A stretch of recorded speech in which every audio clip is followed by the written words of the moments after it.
in the morning and to be well. Quite honest with you, I ain't really sleep well. You ever feel like your train of thought's been derailed? Look, in Pool A, no surprises really. I think at the outset, the home ground advantage with Great Britain was always going to assist.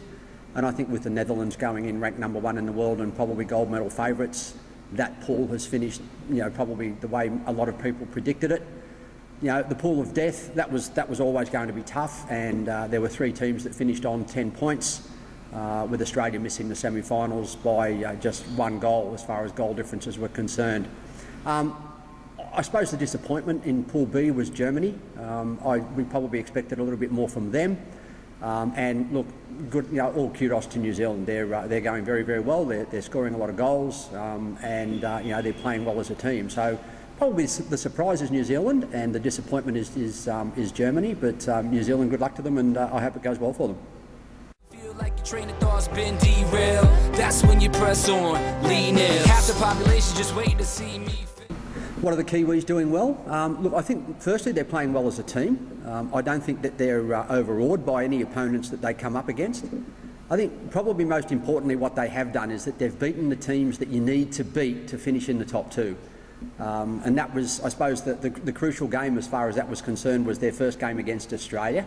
And funnily enough, the winner of that game was probably going to be the team that ended up in the semi-finals. And New Zealand won that, to their credit. They've also gone on and they've also beaten the United States and South Africa, and then had the draw with Germany. So beating the teams that you have to beat always puts you in good stead. They're sharing the ball around well. They're sharing the goal scoring around really well, and at the moment they've got they've scored 9 goals and they've got 5 goal scorers. So all is going well in that department.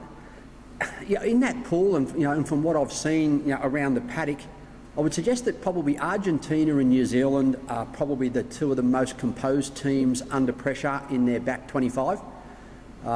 It was interesting to watch Argentina in the game this morning against Australia.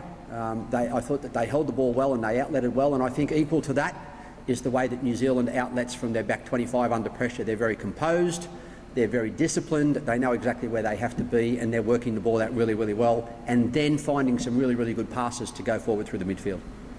Yeah, right, you better off trying to freeze hell. Some of us do it for the females, and others do it for the Aimar factor for Argentina is going to be vital.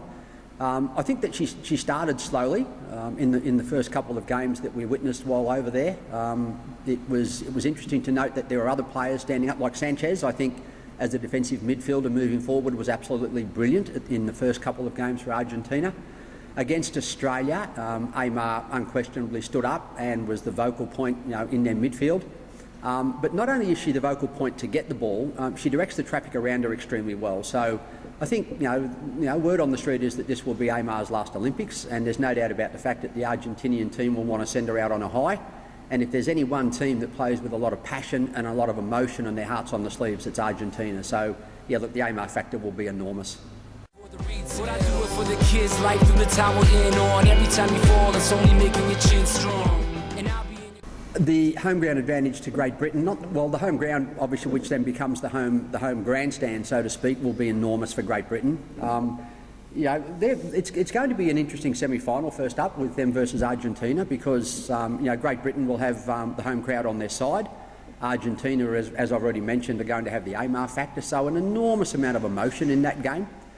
I honestly believe that that Great Britain, I think at the moment, are the leading goal scorers as far as the championship is concerned, and that's one of their strengths. They've got 14 goals for at the moment. The nearest to them is the Netherlands with 12. So if Great Britain continues to score at the rate they are, they're going to cause Argentina an enormous amount of problems. like Nick, baby, till the end, and when you hear a song from that big lady, until the referee rings the bell. No, I don't think so. I mean, the Netherlands have been an extremely confident hockey side for a number of years, both in their men and women's programs. And look, with all due respect, if they win gold, they expect to win gold. They don't go there expecting any less, and they don't get there playing for any less. I think that this is going to really test New Zealand. We spoke about New Zealand's availability or ability to soak up pressure at the back of the field and then work their way out of it and create going forward. This Netherlands team is the one that's going to test that. I think that they're going to put an enormous amount of pressure, on the back 4 or 5 defenders for New Zealand, and it will be interesting to see the outcome of that game. But I think Netherlands will be just too strong. Until the crowd goes home, what we gonna do, y'all? I think Lammers, being the leading goal scorers for the Netherlands, has probably been outstanding. I mentioned earlier that I thought Sanchez for Argentina has stood up when Lucinda Aymar started when she started going missing. I think it's great for Great Britain that they've shared the goals around, and that those players have been there. And I think for New Zealand, as we talked earlier, they're going to have to be at their best defensively to go well in the semi-final. But they've shared the goals around it well, and Harrison and Charland are putting the ball in the net, so all goes well.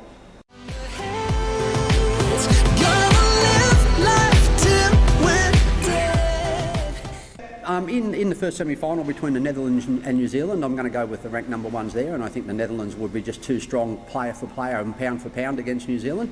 I wish New Zealand well. They've got an Aussie coach in Mark Hagar, and I've known Horrible for quite some time, and I hope it goes well for them, but I just think the Netherlands will be too strong. I think Great Britain can cause an upset in the other semi-final. I honestly believe the fact that because they're having so many shots on goal, and the fact that they've got a really high percentage of those that have been converted, and Argentina haven't got an enormous amount of goals for at the moment, I think Great Britain could cause an upset in that semi-final, and I think it'll be a Netherlands-Great Britain final. Look, I think once it gets into the final, it's anyone's game, and finals are finals. Netherlands will obviously go in, if they get there, will probably go in with the most experience, and that's going to count in a final. For anyone that's played in a really big event like this, sometimes you can come off the game at the end of it and think, really, where did the game go? It just all happens that quickly, and with 16,000 screaming Poms in the grandstand, it's going to be quite exciting. But I think Netherlands will finish first, Great Britain second, Argentina third.